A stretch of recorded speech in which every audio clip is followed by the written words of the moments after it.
Kidd Kraddick in the morning. The Showbiz Top 5. Hey, it's Kellie Rasberry with your Showbiz Top 5 for Friday, June the 11th. The Teen Choice Awards are happening in August. You can catch them on Fox August the 9th. We hear Katy Perry's been announced to host the awards ceremony. She'll also perform.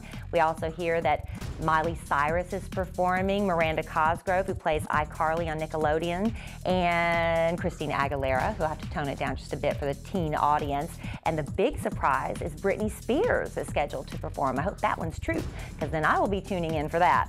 Now, Lindsay Lohan's personal assistant has finally quit. It took her months to make this decision. She said it was a gut-wrenching one because she feels a lot of guilt leaving Lindsay when she's going through so much tragic stuff. But Eleanor basically ended up practically living with Lindsay as a roommate, on call 24/7, didn't get paid for a lot of the things she was doing for Lindsay, and her friends finally convinced her to get out while she could before something tragic happens on Eleanor's watch. So she's out, and now Lindsay's going to be having to scramble to find somebody else to babysit her. Lady Gaga showed up to watch the Mets play against the San Diego Padres, but she showed up in a studded bra and hot pants, and she had seats behind home plate, but she showed up halfway through the game. So the fans started booing her. I don't know if it was for what she wore or for showing up late, but she responded in Gaga fashion and flipped them all off. Breaking Dawn is the last in the Twilight series of books, and for the movie version, they're dividing that into 2 movies. And Robert Pattinson was telling one French magazine he really doesn't see how they're going to translate some of those graphic sex scenes from the book into a movie that could get anything less than a rated R. So that means, if that's the case, a lot of really young kids who are big Twilight fans, young teenagers, their parents wouldn't allow them to go see it.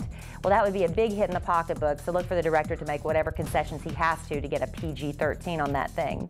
And then finally, New Jersey housewife Teresa and her husband Joe, they had to declare bankruptcy late last fall, and now she's had to put her dream multi-million-dollar mansion on the market. 6 bedrooms, 6 baths, lots of marble, granite, wood floors throughout. Sits on almost 4 acres with 2 ponds. Remember, she built this property because she said the idea of living in a house someone else has lived in before was just too gross to her. Well, she's going to have to learn to accept a lot of new things. The asking price on this house is just under $4 million. In the meantime, Bravo's been hinting that one of the Real Housewives of New Jersey is leaving the show. It's pretty obvious to everyone that it is going to be Dina. And that's your Showbiz Top 5 for Friday. Check out more blogs, pics, videos, and celebrity gossip, all